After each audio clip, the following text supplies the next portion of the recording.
Hi everybody, Mark Youngworth here, in search of the truth as always, and today what I'll be addressing is an issue that has become quite popular in the Christian conspiracy community, and this is the idea that there are hidden codes in Scripture. Now, there are different forms of people looking for codes in Scripture. Some people use algorithm codes that take, say, the third letter of every word, or the such and such letter, like the fifth or the eighth letter of every line. And then there are other kind of codes that people look for that have to do more with meanings of certain words. And that's what we'll be dealing with today. There's a teacher out there, and his name is Chuck Missler. He's popular in Christian conspiracy circles, and Mr. Missler claims that there is a hidden code in Scripture. Multiple hidden codes, actually. The one that we will be addressing today has to do with the names in genealogy in Genesis from Adam to Noah. And Mr. Missler claims that the genealogy from Adam to Noah carries a hidden message.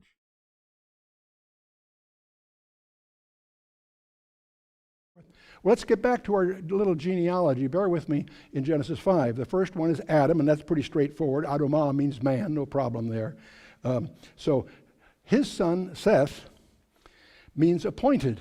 In this case, chapter 4, the earlier chapter in Genesis, Eve explains it. Eve said, "For God hath appointed me another seed instead of Abel, who came slew."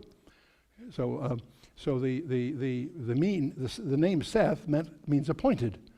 Okay, we're getting somewhere. The next one is Enoch, and that is a verb which means mortal, frail, or miserable, from the root anash, which is usually used of a wound or grief or something like that. Pretty tough handle to go through school with. He has a son by the name of Kenan. Not Canaan, as some of your Bibles say, it's Kenan, because Balaam, in fact, does a pun on those names in Numbers. But the point is, that word can mean sorrow, dirge, or elder. That's another tough label to go through school with. Hey, sorrow, you're on our team. It's a pretty tough name. So when he has a son, he says, enough of this. He named his son a mouthful, but a great name. He called his son Mahalalel.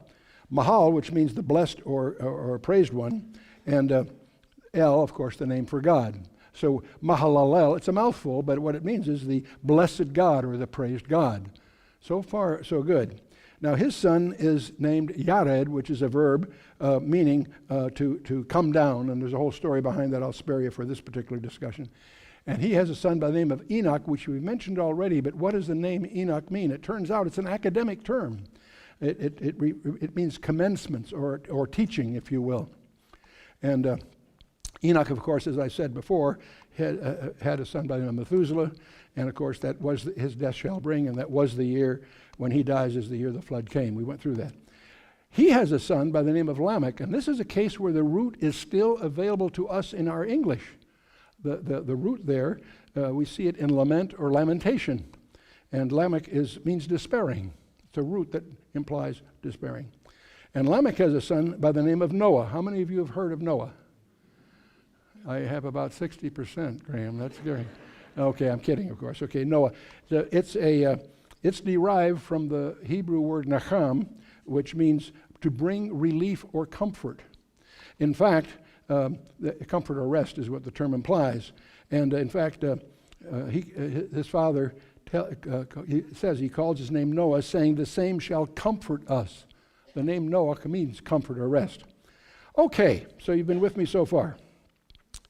We have a genealogy here then of 10 people: Adam, Seth, Enoch, Kenan, Mahalalel, Yared, Enoch, Methuselah, Lamech, and Noah. Let's not transliterate it, let's translate it. What do those names mean? Well, Adam means man, Seth means appointed, Enoch means mortal, Kenan means sorrow, Mahalalel means the blessed God, Yared means shall come down, Enoch teaching, Methuselah his death shall bring, Lamech the despairing, and Noah comfort or rest. Man's appointed mortal sorrow. But the blessed God shall come down teaching that his death shall bring. Whose death? God's death. Man is appointed mortal sorrow, but the blessed God shall come down, teaching that his death shall bring the despairing comforter rest. Is this true? That is my question. And we are going to examine Mr. Missler's claims and his conclusions. To check the meanings of the Hebrew names, we will be using multiple different sources to ensure accuracy and objectivity. These sources are JewishEncyclopedia.com, the Strong Concordance at BibleHub.com, BehindTheName.com, and AbarimPublications.com.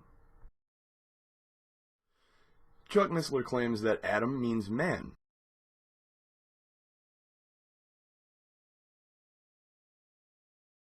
And as you can see, this part is true. Adam means man.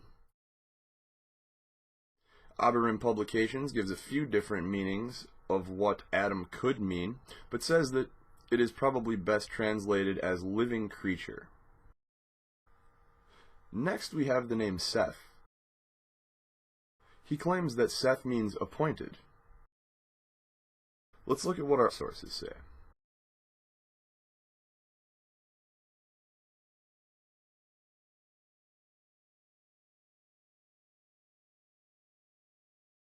Like with Adam, he is correct. Seth does mean appointed, or set, or put.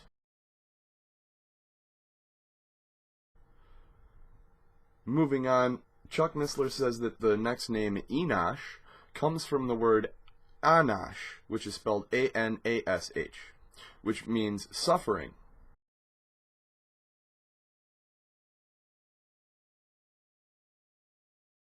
But this is false.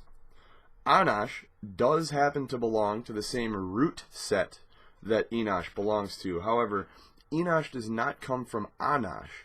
It comes from the second root form of the word, which is NSH. And the root NSH is not used as a verb in the Bible, but it is used in cognate languages, and it means to be inclined to, friendly, or social. It yields one derivative, the masculine noun Enoch, meaning man or mankind, and this can be verified by looking at Job 28:13, Psalm 8:4, or Isaiah 24 verse 6. This word is one of a few to mean man, and Enoch seems to indicate man without any special characteristic, hence the name Enoch. The closest we come to suffering is from a slight variation we see from Jones's Dictionary of Old Testament Proper Names, which proposes that it means man, frail, and miserable. Note that it says man, frail, and miserable, not man, frail, and suffering.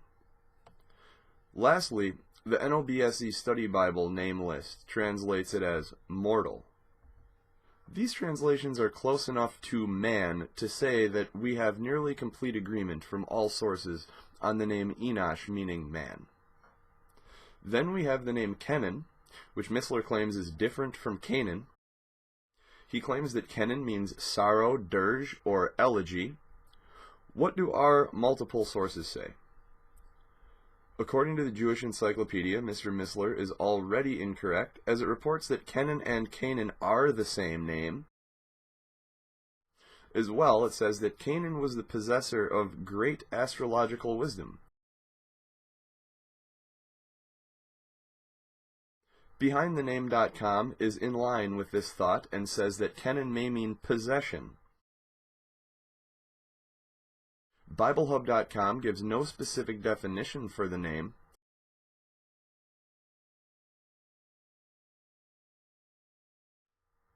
And Jones's Dictionary of Old Testament Proper Names proclaims that the name Kenan is the same as Cain and renders possession.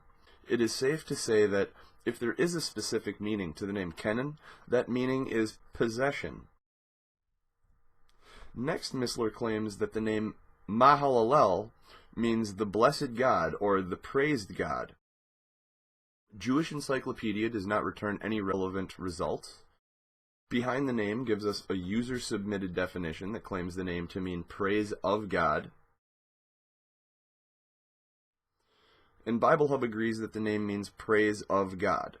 Although the meaning suggested by Missler is close to what these sources say, the specific meaning is very different. the praised God is speaking of God himself, the divine being, while the term praise of God is an action that a person or an angel would partake in. There's a big difference in meaning between a person or an angel praising God and God himself, the divine being. Now we look at the name Jared. Missler claims that Jared comes from the word yarad, which means to come down. Again, Jewish Encyclopedia returns no results, but all other sources do confirm this to be true. So that one Chuck Missler does have correct. The next name is Enoch. Missler says Enoch means teaching or commencement. This is false, however. Jewish Encyclopedia returns information on Enoch, but nothing related to the meaning of his name. BibleHub.com does not give a specific meaning for the name either, but BehindTheName.com and AberimPublications.com both agree that Enoch does mean dedicated. Now we come to the name Methuselah. Chuck Missler claims that this name means his death shall bring. Again, this is incorrect. Jewish Encyclopedia does not return a result. BehindTheName.com says it means man of the dart. Strong's Concordance at BibleHub.com is in agreement with that, man of the dart. And Aberim Publications references multiple sources which have differing opinions. The closest translation to what Missler suggests comes from Jones's Dictionary of Old Testament Proper Names, which translates the name, "When he is dead, it shall be sent." The other sources it cites are the NOBSE Study Bible, which translates the name to mean man of the javelin, and the BDB Theological Dictionary has it as man of the dart, just like BibleHub.com and BehindTheName.com do. Next on the list is the name Lamech. Missler claims this name means despairing. He is wrong again here. JewishEncyclopedia.com says that the name might mean vigorous youth. BehindTheName.com says it might mean to make low. The Strong's Concordance at BibleHub.com gives no specific meaning for the name.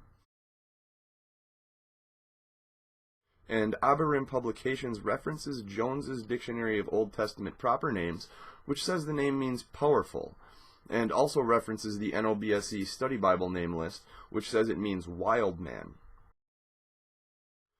Lastly, we come to the name Noah. Missler claims that Noah means comfort or rest. JewishEncyclopedia.com agrees with him. BehindTheName.com also agrees with him.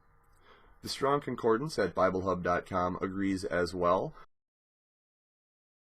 And so does the NOBSE Study Bible and Jones Dictionary of Old Testament Proper Names. So Missler got this last one correct. Now we'll compare the names and meanings that Missler claims they have side by side with the results from the research just conducted. The names and meanings in black are the ones that he got correct. The names and meanings in red on the left correspond to the names and meanings in blue on the right. In red are the names and incorrect meanings alleged by Mr. Missler, and in blue on the right are the names with the correct meanings given. As you can see, Chuck Missler was only correct in 4 out of the 10 meanings of the names. If we are going to be generous and give him a pass on the name Methuselah, he would still only have 5 out of 10 correct. What is most concerning is not the fact that Missler is wrong. What is most concerning is the fact that he is teaching people to look for hidden codes in Scripture, which is not only unbiblical, but can lead to very incorrect and even spiritually dangerous mystical theology.